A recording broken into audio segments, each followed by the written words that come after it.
It's the late afternoon of December 23rd, 2012, in Houston, Texas. Herman Melgar is getting ready to leave his house and visit his brother and sister-in-law for dinner.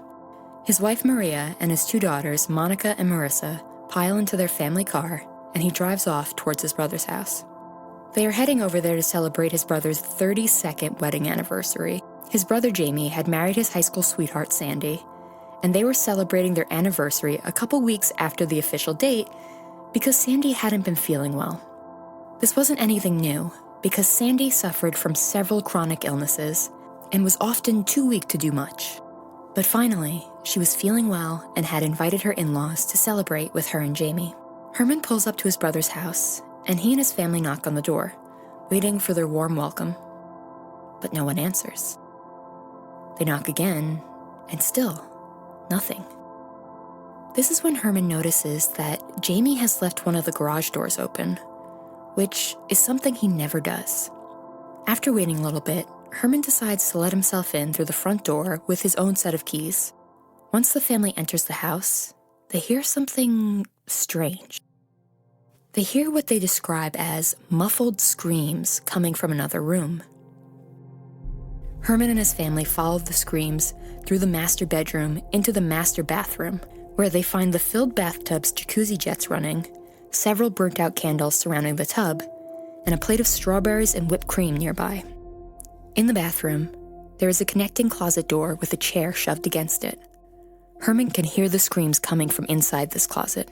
He removes the chair and opens the door to find his sister-in-law, Sandy, bound by her wrists and ankles on the floor of the closet. Sandy can't move much with her thick binds, and it is clear that she's been in this closet several hours as she has soiled herself.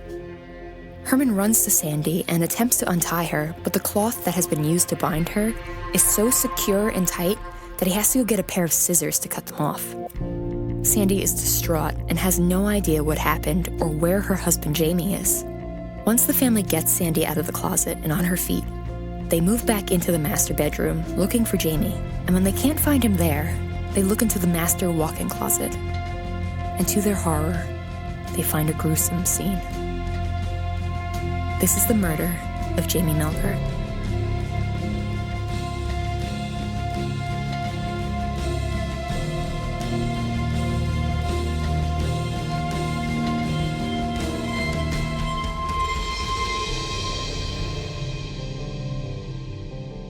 Hi, strangers. I'm your host, Alexa Morrissey, and today's case is exceptionally bizarre. Not only because of how strange the crime was, but because how the case was handled. It's a case that, according to the state of Texas, is solved and justice has been served. But when you hear the details laid out by the police and the prosecution, I highly doubt that you won't have more questions than when you started this story. Lock your doors and listen closely. This is Stranger in the House.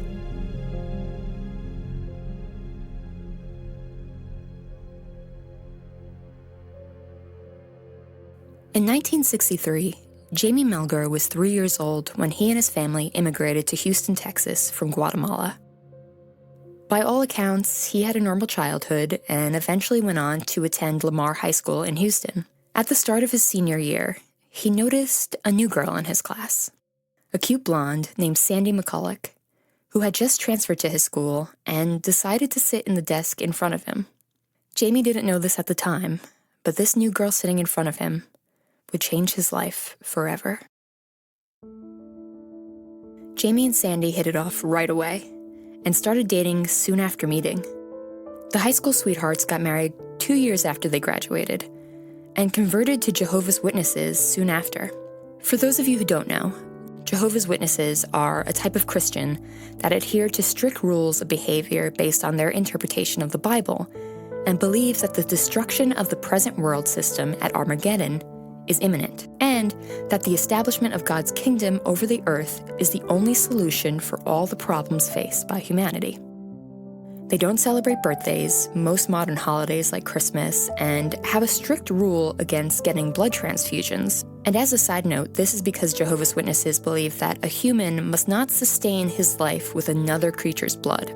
and they recognize no distinction between, quote, taking blood from the mouth and taking it into the blood vessels. Like most Christian religions, divorce is looked down upon, but it is possible under certain circumstances, like extreme infidelity or abuse. Divorce was not something that Jamie and Sandy ever worried about, however, because according to friends and family, they were a loving, devoted couple. Jamie's devotion could plainly be seen when he had to become Sandy's main caretaker. Sandy had developed epilepsy when she was a teen, and her seizures were so severe that she actually suffered short-term memory loss. The worst, most violent seizure a person can have is called a grand mal seizure, and if they last long enough, they can cause severe damage to the brain. Sandy, unfortunately, was prone to these types of seizures. And as another quick side note, I actually had epilepsy when I was a child, and I was prone to grand mal seizures. As I got older, that stopped, and I only have minor seizures now on very rare occasions. But I bring this up because this personal experience of epilepsy actually has given me some unique insight into this case. But more on that later.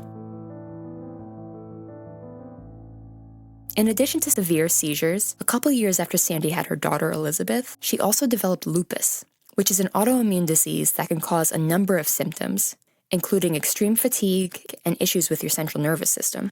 At one point, Sandy became temporarily paralyzed on one side of her body because of her lupus, and was in a wheelchair for months.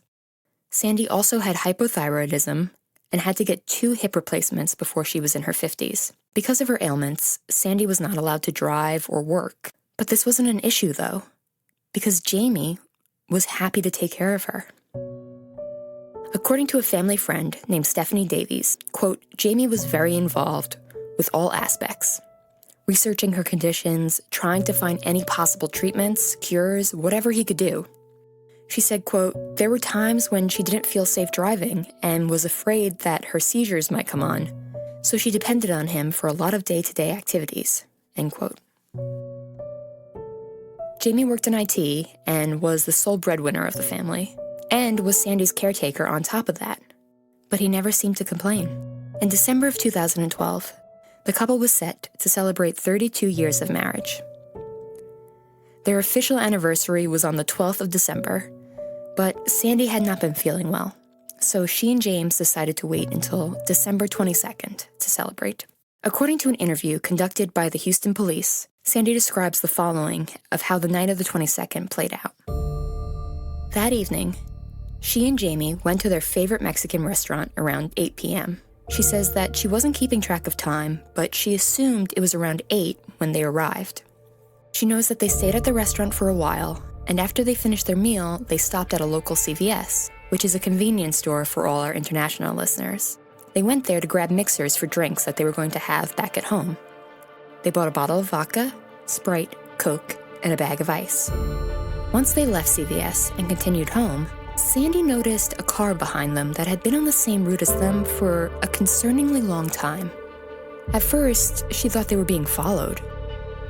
But as they arrived at their home, the car turned off a different block, so she dismissed it. Once they got back to their house, around midnight, they made some drinks, grabbed some strawberries and whipped cream, went upstairs to their bathroom, and got into their jacuzzi tub. Sandy says they were in the tub for about 2 hours, in which they had sex, and then they just talked for a while. She says they talked about their adult daughter, Elizabeth, and the fact that Jamie was planning on retiring next year. Sandy says that they were planning on getting out of the tub and moving into the bedroom when they heard their 4 dogs barking in the backyard. Jamie wrapped a towel around his waist and went downstairs to let the dogs in because he didn't want to bother the neighbors with their barking. Sandy sat in the tub waiting for Jamie for a while until she decided to get out and dry off.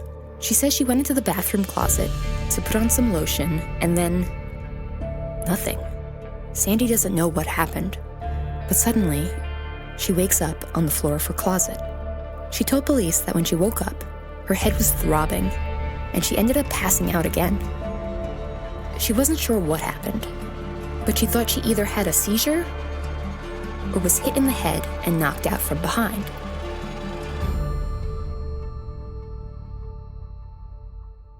So, like I mentioned earlier, I have had grand mal seizures in the past, and when they happen to you, you completely lose consciousness. You have no idea what happened until you wake up out of a deep, dead sleep. Seizures exhaust you physically and cause your head to hurt afterwards. But for Sandy to mention that she thinks she had been hit in the head, I think the pain must have been worse than usual. When Sandy woke up the second time, her wrists and legs were cramping up. She rolled over on the closet floor and realized that she had been bound by her wrists and ankles. Realizing that she was tied up and unable to move, she started to scream for help. It wasn't until 4 p.m. in the evening that she was discovered by Jamie's brother. As mentioned earlier, when her in-laws and her nieces arrived at the house, they had a hard time getting Sandy out of the bathroom closet. A chair against the door had barricaded her in, and her binds were so secure that they actually had to go get a pair of scissors to cut her loose. She had also soiled herself multiple times while being stuck in the closet for all those hours. She and her in-laws found Jamie nude and dead on the floor of their bedroom's master closet. His ankles were tied with a telephone cord, and a rope was loosely knotted around his chest. He had stab wounds and bruises all over his body, and his face looked badly beaten. The family called 911 and waited for the authorities to arrive. According to the report by the EMTs who arrived on the scene, Sandy was, quote, inconsolable and crying hysterically. She also had bruising alongside her arms, but no cuts or blood were found on her. When police soon arrived after, however, they did not see a grieving injured wife, but a prime suspect.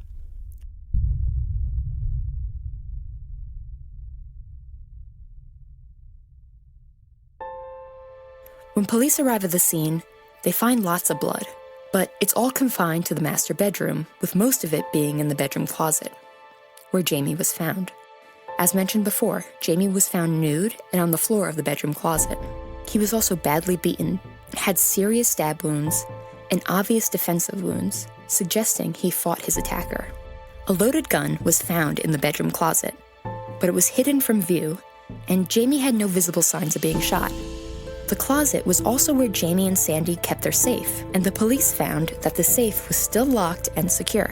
Drawers had been pulled open, jewelry boxes had been rifled through, and a wallet and a purse had been overturned on the bed.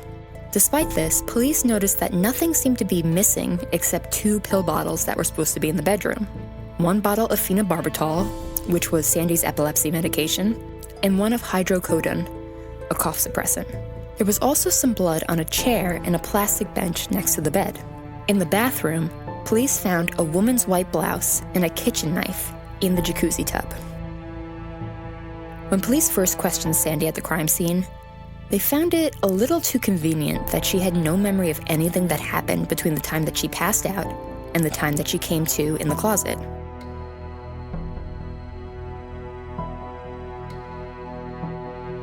But remember, they probably don't know about her seizures or short-term memory loss yet, left alive. The police were suspicious of Sandy right away, and one of Herman's daughters, Marissa, said that she got the feeling that the detectives were already looking at her aunt the night the crime was discovered. According to True Crime Recaps, whose video you can find on YouTube, 2 hours after the police responded to the 911 call, while CSI was still working at the crime scene, detectives were on the phone with the district attorney's office, seeing if they could charge Sandy with murder. Nothing had been analyzed yet. All the evidence is still at the house, but police were already sure they had their suspect. Unfortunately for them, the DA told them that they could not charge Sandy just yet. And to be fair, in 90% of cases in which a spouse is murdered, the perpetrator is the husband or wife. But considering how Sandy was found, they needed more evidence to support their theory. Later that day, still December 23rd, Sandy is taken to the police station for official questioning. She's interviewed by homicide officer Sean Carazal and Sergeant Doucet of the Harris County Sheriff's Office. Much of this questioning is available to the public, and we will insert clips of it here, but we will also link the full transcript of the interview in the show notes. Sandy gives the police her version of the previous night's events: the Mexican restaurant, CVS, jacuzzi, dogs barking, and Jamie going to bring them inside. She tells officers that when they arrived home, they entered through the garage as they rarely used the front door, which remained locked. She entered the house before Jamie and didn't see if he had closed the garage door like he normally did, but from experience, she felt that he did close it. She told police that when she woke up in the closet, she thought she had had a seizure because her body and her head were hurting. The pain was so bad that she ended up passing out right after she woke up the first time. Another quick thing about seizures. There is no medical way to prove someone has had a seizure. Usually, someone else has to witness it, or a doctor will see it on an EEG, which records electrical activity of the brain. Trauma or injury to the head could definitely induce a seizure. So it's possible that if she was hit from behind, it could have caused her to lapse into a seizure if it didn't just happen to her naturally.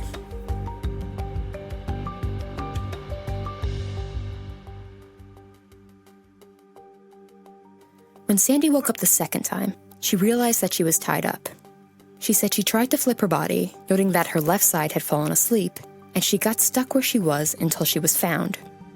She said she didn't remember whether or not she was tied up when she woke up the first time. But again, you're very disoriented when you come out of a seizure. Police asked her if she was in any pain during that time, and she told them that her legs were cramping, her wrists hurt, and her head hurt. They asked her what her head hurt like, and she said she thought she may have been hit in the head or fell or was pushed. The questioning starts to turn when police asked Sandy if she heard anything after Jamie left the bathroom. She said she couldn't hear anything outside the bathroom because the jacuzzi jets were still running and they muffled any sound coming from outside the bathroom.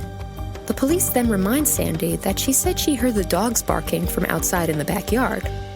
To which Sandy responds, it was because the window of the bathroom near the jacuzzi was facing the backyard where the dogs were.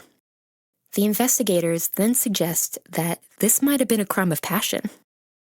That's when Sandy realizes that they're implicating her. And she says, I think I'm going to need a lawyer. Now, here's the thing. Sandy says this, and the police read her Miranda rights. But the police continue to question her, and she continues to answer. So her Miranda rights are not technically violated. Miranda rights, or the Fifth Amendment, is a constitutional right to remain silent when taken into custody to be questioned. So she had the right to remain silent, but she didn't, and continued to answer their questions. Investigators then asked Sandy if anything had been left in the jacuzzi, and she said no. They asked if any clothing was left in the tub, and she still said no. When they tell her that they found a white blouse and a butcher's knife in the jacuzzi, Sandy insists it wasn't hers. The Melgars did have another knife in their kitchen from the same brand as the knife in the tub, but Sandy still insisted that it wasn't theirs. The police asked if she and Jamie ever fought, and she said no. She said the only thing they ever fought over was how strict they were going to be with their daughter Elizabeth when she was younger. Police noted that Sandy's arms were covered in bruises, and she said that that often happened when she collapsed from seizures. Hours into the questioning, around 1 a.m., the two officers decide to apply more pressure to Sandy, and once again, they question her on how she was unable to hear anything from the bathroom closet. They start to describe to her how he probably died only a few feet away from her, screaming and calling for her help. The police end their questioning by asking her if she had anything to do with her husband's death. And she answers through tears, no. After questioning, they ask Sandy if she would be willing to do a polygraph test. And she says yes, but not right now because she is a nervous wreck and she wants to discuss it with her lawyer first. You can clearly see Sandy walk out of the room with the aid of a cane. Jamie Melgar's autopsy comes back, and according to an article by Good Morning America, he had more than 50 stabbing, cutting, and blunt force injuries. In addition to this, he also had a fractured skull. According to Celestina Rossi, a blood pattern and crime reconstruction expert, Jamie had a lot of defensive wounds on both hands, which means that he was either trying to disarm the attacker or block the assault. Rossi said that in her opinion, Jamie Melgar and his assailant were locked in hand-to-hand combat in the bedroom closet, and that's where he was killed. Now, when the attack occurred, Jamie and Sandy's daughter, Elizabeth, who at the time was 25 years old, was in London, England, halfway across the world from her parents. Once she heard about her parents' attack, she immediately flew back to Houston. But she noticed a couple things that stood out as strange to her. Remember, in the closet where Jamie was found, there was a safe. The safe was still locked, but Liz noticed that there was blood on the handle. She contacted police about the blood, and they came back and took a sample to be tested, something they had not done on their initial investigation. Elizabeth was told by the police that while her parents' drawers and wallets were rifled through, it appeared that nothing of value had been taken from the house. But as Liz walked through the home, she found that police were mistaken and that there were in fact many things missing. A 32-inch flat-screen TV was missing from atop a dresser, and this was corroborated by loose cables on the floor right by the dresser. Liz even found the receipt for the TV in the house. Liz also found an old backpack of hers in the garage containing some video games, an Xbox, and jewelry that was taken from the house. And again, this was not initially noted by the police or taken as evidence. Liz also noticed that her father's toolboxes had been rifled through, and 2 of his tool bags in the garage were nearly empty. Liz reported everything she found to the police, and they promised to have everything analyzed. After that, Liz and Sandy just waited. They received no news and got no updates from police for almost a year and a half. That is, until the summer of 2014, when Liz and Sandy finally get some news regarding Jamie's murder. Sandy was being indicted for her husband's murder, and there was a warrant out for her arrest.